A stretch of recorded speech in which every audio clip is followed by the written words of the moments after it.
Good evening, नमस्कार, आदाब, सत श्री अकाल। आप सबका स्वागत है बियॉन्ड द हेडलाइंस में, जहां हम बात करते हैं सुर्खियों से हटकर और खबर की तह तक जाकर। तो आज शाम तक की खास हेडलाइंस हैं क्या, जिन पर हम बात करेंगे और मेरे साथ होंगे मेरे सीनियर सहयोगी पवन शर्मा। सबसे पहले हेडलाइंस पर नजर। एनसी में फिर दरार के आसार। सांसद रूहुल्लाह ने कहा नहीं करेंगे बड़गाम में चुनाव प्रचार। उमर ने कहा मुझे पता ही नहीं। डोडा विधायक महराज मलिक को फिलहाल कोई राहत नहीं। 9 नवंबर को अगली तारीख तय, उस समय होगी सुनवाई।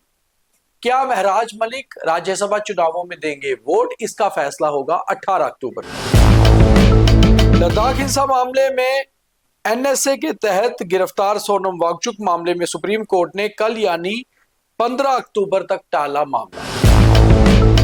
कठुआ में दिखी एक संदिग्ध कार, सुरक्षा एजेंसियां अलर्ट पर, पुलिस और सेना ने भी गश्त बढ़ाई। कार को लेकर अभी पुलिस कर रही जांच। कुपवाड़ा में आतंकी घुसपैठ का एक बड़ा मामला, सेना ने किया विफल, 2 आतंकी मार गिराए, सर्च ऑपरेशन अभी भी जारी। और अब खबरें देखिए विस्तार से।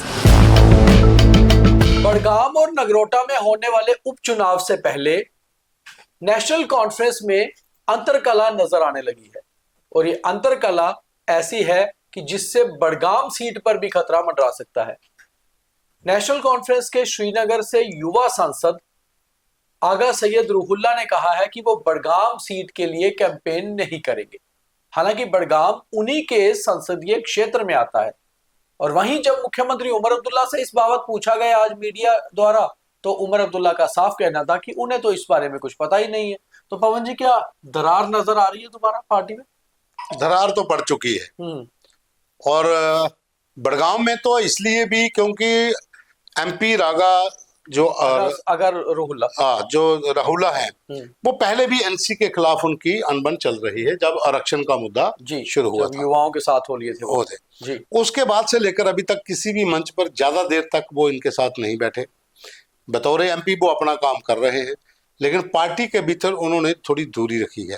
हालांकि कुछ पार्टी के लीडर उनके साथ संपर्क में रहते हैं, लेकिन इस बार जो बड़गाम विधानसभा का उपचुनाव है, अगर रोहिल्ला वहां पर प्रचार में नहीं जाते हैं तो एनसी के लिए खतरा हो सकता है। एनसी के लिए सीट निकालना के परिवार का अच्छा खासा वर्चस्व है उस सीट पर, सिया कम्युनिटी के ऊपर पूरा प्रभाव है, और ये सीट उसी को मिलेगी जहां पर इस परिवार के लोग शामिल होंगे।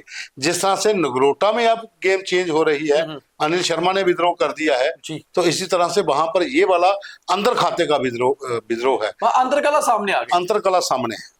तो इस अंतरकला का असर कितना पड़ेगा, ये तो जब बड़गाम का कैंडिडेट अनाउंस होगा तभी पता चलेगा। और दूसरी बात यह है कि मुख्यमंत्री उमर अब्दुल्ला ने अगर कहा कि उन्हें इस बारे में अभी कुछ पता नहीं है, तो जाहिर सी बात है कि मुख्यमंत्री भी सकते में हैं कि आखिर वो इस बारे में क्या कहें, क्या जवाब दें। पहले तो कोशिश करेंगे कि डैमेज कंट्रोल किया जाए, और अगर नहीं होता है तो फिर शायद रूहुल्लाह को बीच में मनाकर उनकी पसंद का कैंडिडेट देना या उनके परिवार से किसी को कैंडिडेट देना, ये सब कुछ होगा। अदरवाइज नेशनल कॉन्फ्रेंस के लिए अपने ही लीडर और अपने ही मुख्यमंत्री उमर अब्दुल्ला द्वारा जीती हुई सीट वापस बचा पाना कहीं खतरा न बन जाए। तो डोडा विधायक महराज मलिक की बात करते हैं। आज महराज मलिक की कोर्ट में हियरिंग थी 14 अक्टूबर को, मगर कोर्ट ने अगली तारीख 9 नवंबर को दी है। पीएसए में फिलहाल कोई राहत मिलती हुई नजर महराज मलिक को नहीं आ रही। वहीं दूसरी ओर 18 अक्टूबर को तारीख तय हुई है। उस दिन पता चलेगा कि क्या महराज मलिक को 24 अक्टूबर को होने वाले राज्यसभा चुनावों में वोट करने की अनुमति होती है या नहीं। देखिए, पीएसए के तहत जो इस समय जेल में है महराज मलिक, उनकी तो 9 नवंबर तक को तारीख उसके ऊपर उस दिन बात होगी। उसमें राहत नहीं मिली है, वो 9 नवंबर तक टल गई। लेकिन 24 अक्टूबर को राज्यसभा के चुनाव हैं। बतौर एमएलए डोडा के वो भले ही पीएसए के तहत जेल में बंद हैं, अभी उनके ऊपर कार्रवाई होनी है। जो कोर्ट फैसला देगी वो अलग इशू होगा। जी। लेकिन मुझे लगता है कि अगर उन्होंने कोर्ट में जो याचिका डाली है, डाली हुई है, हाँ 18 डाले, को हाँ हुई थी। 18 को जो फैसला होगा, हम्म। तो मुझे लगता है कि एक विधायक का जो अपना मौलिक अधिकार है वोट कास्ट करने का, राज्यसभा हो जहाँ फिर एमएलसी के चुनाव तो चलो हमारे यहाँ नहीं है, लेकिन राज्यसभा के चुनावों में मुझे लगता है कि उसकी परमिशन शायद मिल जाएगी। लेकिन वो भी डिपेंड करता है कि उसका सरकार की ओर से क्या प्ली दी जाती है, जो उन्होंने याचिका डाली है कि मिलनी चाहिए कि ना मिलनी चाहिए। क्योंकि पीएसए और एनएसए के तहत जो भी कोई व्यक्ति या नेता बंद हो जाता है तो फिर उसके लिए मुश्किलें और ज्यादा बढ़ जाती हैं। लेकिन 9 नवंबर को तो चलो खैर पीएसए पर बात होगी कि उस दिन क्या होगा, लेकिन 24 अक्टूबर के लिए जो 18 की डेट है वो इंपॉर्टेंट इसलिए है कि क्या परमिशन मिलेगी वोट डालने की या नहीं। देखिए, याचिकाएं दो हैं। एक ये कि क्या 24 अक्टूबर को उन्हें वोट डालने की अनुमति मिलती है, उन्हें रियायत मिलती है, और दूसरी ये कि क्या वो असेंबली का 6 दिन का सेशन अटेंड कर पाएंगे। ये दोनों याचिकाएं हैं, इस दोनों पर सुनवाई होनी है। 18 अक्टूबर को साफ हो जाएगा। मगर एक बात है, मुश्किलें बढ़ती हुई नजर आ रही हैं महराज मलिक की। जैसे कोर्ट ने उनकी अगली हेयरिंग को 9 नवंबर तक टाल दिया, तो जाहिर सी बात है कि जमानत वाली कोई बात अभी फिलहाल नजर नहीं आ रही। और वैसे भी पीएसए में जमानत नहीं होती, या तो आपको बाहर आना होता है या पीएसए के तहत आपको अंदर रहना होता है। तो बड़ी बात यह है कि आम आदमी पार्टी विधायक महराज मलिक को फिलहाल कोर्ट से राहत नहीं। राज्यसभा चुनाव में वोट डाल पाएंगे या नहीं, 18 को होगा फाइनल। अगली खबर की बात करते हैं, तो अगली खबर भी एक ऐसी ही याचिका से जुड़ी हुई है। लद्दाख हिंसा में मुख्य आरोपी बनाए गए नेशनल सिक्योरिटी एक्ट के तहत, यानी कि एनएसए के तहत गिरफ्तार किए गए सोनम वांगचुक की पत्नी गीतांजलि ने उनके लिए जो सुप्रीम कोर्ट में एक रहम की याचिका दी थी कि उन्हें राहत दी जाए, और उसके ऊपर भी जो सुनवाई है वो आज होनी थी, मगर अब सुप्रीम कोर्ट ने उसे कल के लिए टाला है। कल 15 अक्टूबर को पता चल पाएगा कि उस केस का आगे किस तरह से जो है वे फॉरवर्ड रहेगा। देखिए, जम्मू कश्मीर से लद्दाख भी जम्मू कश्मीर का हिस्सा था, अब यूटी है। यहाँ से दो बड़े मामले हैं, पीएसए में महराज मलिक है, एनएसए में सोनू वांगचुक है। सोनू वांगचुक का मामला सुप्रीम कोर्ट में है, पीएसए के तहत महराज मलिक का जम्मू कश्मीर लद्दाख हाई कोर्ट में है। अब दोनों के मामले कोर्ट में हैं तो कोर्ट के ऊपर ही डिपेंड करता है। लेकिन सोनू वांगचुक की जो पत्नी गीतांजलि है, उन्होंने जो याचिका डाली थी उसके ऊपर आज जो सुनवाई थी उसमें लग रहा था कि दोनों जजों की खंडपीठ और उसके साथ गीतांजलि के तीनों वकील जो हैं वो इस मुद्दे पर बहस कर सकते थे कि उन्हें आज ही जमानत दी जाए, उन्हें रिहा किया जाए, क्योंकि एजेंसीज की ओर से जो इनपुट्स के आधार पर एनएसए लगाया था वो गलत था। क्योंकि लद्दाख में अभी माहौल भी शांत है तो उनको ऐसी भी कोई खतरे की बात भी नहीं है, तो वो प्ली रख सकते थे। लेकिन अब वो कल पे बात गई है तो कल देखते हैं इस पर क्या होता है।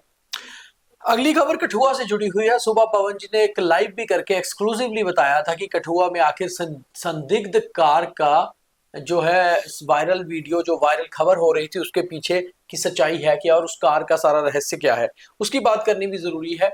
हमारे रिपोर्टर ने कोशिश की, आज जम्मू में पुलिस मेला था, कि एसएसपी कठुआ मोहिता शर्मा से इस बारे में बात की जाए, मगर उन्होंने कहा कि ये मेले का ओकेजन है और सीनियर ऑफिसर भी यहाँ है, इसलिए इस बारे में फिलहाल कोई बात नहीं करेंगे। पुलिस खैर अपनी कार्रवाई कर रही है। तो पवन जी, आखिर क्या मामला था? अचानक से एक संदिग्ध कार दिखी और उसके बाद पैनिक भी हो गया उस इलाके में। देखिए, कठुआ 2 दिन से सुर्खियों में है। जी। एक तो जो इंटरसेप्ट हुए हैं कुछ इनपुट्स टेररिस्ट के, कि उनकी मूवमेंट देखी गई है उज के पास, जहाँ छिब्बे चक के पास या रामपुर राजबाग थाना के इलाके में आता है वहां पर, उससे पहले जुथैना में भी देखी गई थी। तो ये काफी अभी थोड़े दिनों से सुर्खियों में है। और इसी बीच में एक कार का वहां पर, संदिग्ध कार हम कह सकते हैं कि उसका जो चर्चा थी, उसने पुलिस, आर्मी, इंटेलिजेंस फोर्स, जितने भी लोग थे पैरामिलिट्री के, सबको चक्कर डाल रखा है। और जो खबर अंदर की है कि कार है जिसके भीतर कश्मीर से कुछ लोग थे जिनके पास हथियार थे। अब वो कार पकड़ी गई है, नहीं पकड़ी गई है, इस बारे में पुलिस कुछ नहीं बोल रही। पर अंदर खाते में खबरें यही है कि कार कठुआ में एक पकड़ी गई है जिसके ऊपर फेक नंबर 1 लगाया गया था। जब उसकी जांच की गई तो वो एक मोटरसाइकिल का निकला है। लेकिन कुछ वेपन्स हैं, कुछ कैश या दूसरे और भी सामान हो सकता है, उसकी पुष्टि अभी पुलिस ने नहीं की है। यही कारण है कि एसएसपी कठुआ जो अभी हाल ही में नियुक्त हुई है, मोहिता शर्मा, वो भी इस खबर को लेकर उससे पहले ही उन्होंने मना कर दिया कि आज मेले में ही बात होगी। तो वहीं पर भी जितने और अधिकारी हैं कोई भी इस पर खुल के बोल नहीं रहा है। तो अगर आप लोग कठुआ से हैं, जो हमारे व्यूअर्स, कम से कम अलर्ट रहिए। अगर ऐसी कोई जानकारी आपको मिलती है तो जरूर अपनी पुलिस तक पहुंचाइए। अगली खबर कुपवाड़ा से है और कुपवाड़ा में भी सेना ने पाकिस्तान की ओर से घुसपैठ का एक बड़ा प्रयास जो है उसको विफल किया है। 2 आतंकियों को मार गिराया है। अभी भी सर्च ऑपरेशन जारी है और पाकिस्तान बाज नहीं आ रहा। इनपुट पहले ही थे कि इस इलाके से एलओसी से कहीं ना कहीं कोई घुसपैठ होगी। देखिए, एलओसी पे हाई अलर्ट तो पहले से है जी। और पिछले 20-25 दिन से जब से पाकिस्तान के भीतर हालात खराब हो गए, अब तो ज्यादा हो गए अफगानिस्तान वाले, जी। तो पाकिस्तान की तरफ से जम्मू कश्मीर के भीतर इन्फिल्ट्रेशन की कोशिशें तेज हैं और आने वाले दिनों 2-4 दिनों में और होंगी, क्योंकि उसके बाद जैसे ही बर्फबारी ज़्यादा होगी तो जो रूट्स होते हैं इन्फिल्ट्रेशन के वो बंद हो जाते हैं। उससे पहले आतंकियों को धकेलना है। और कुपवाड़ा में यही एक रात को जो इनपुट्स मिला था कि एक बड़ा ग्रुप था जो आतंकियों का यहाँ इन्फिल्ट्रेट करने की कोशिश में था। जी। हैवी फायरिंग वहाँ पर अर्ली इन द मॉर्निंग शुरू हुई थी जो दोपहर तक रही। उसके बाद 2 आतंकियों के मारे जाने की खबर थी। उनके शव भी शायद इन्होंने बरामद कर लिए हैं और वेपन्स की रिकवरी भी हुई है। लेकिन ग्रुप बड़ा है, इसलिए अभी भी सर्च ऑपरेशन जारी है और हो सकता है कि इनकाउंटर अभी भी वहां पर हो जो आतंकी छिपे हुए हैं, क्योंकि जो खबरें हैं कि 1-2 ही आतंकी पीछे भागने में सफल रहा है, बाकी सब घेरे में है। तो आतंकियों की जो घुसपैठ की कोशिश थी उसको तो नाकाम कर दिया गया है, मगर आतंकी 2 मारे गए हैं, जिससे एक चीज साफ होती है कि लाइन ऑफ कंट्रोल से अंदर तक आतंकी पहुंच चुके थे और ये एक बैट ऑपरेशन करने की मंशा थी, या फिर आतंकी घुसपैठ करवानी थी, या फिर लाइन ऑफ कंट्रोल पे कहीं कोई हमला करना था। इसको लेकर सेना पूरी तरह से अलर्ट है। तो त्योहारों का सीजन है, इसलिए सुरक्षा अतिरिक्त जो है लाइन ऑफ कंट्रोल पर इंटरनेशनल बॉर्डर पे है। तो ये थी आज की वीटीएच की खबरें। अब देखिए थॉट ऑफ द डे। हालांकि हम सभी ही बहुत ज्ञानी होते हैं और अपनी हिसाब से ही अपने अपने ज्ञान को चलाते हैं, मगर कुछ ज्ञान ऐसे होते हैं जो हमें ले लेने चाहिए।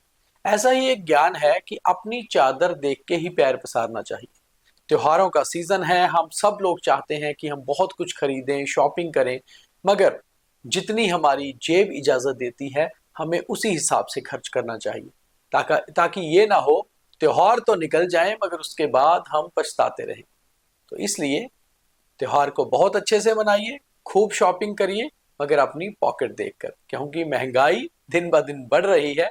और कोशिश ये करिए कि जो भी आप सामान खरीदें वो लोकल अपने लोगों से खरीदें, ताकि लोकल फॉर वोकल भी रहें और अपने लोगों को कुछ लाभ भी हो और अपनी भी जेब बची रहे। बहुत धन्यवाद। जय हिंद।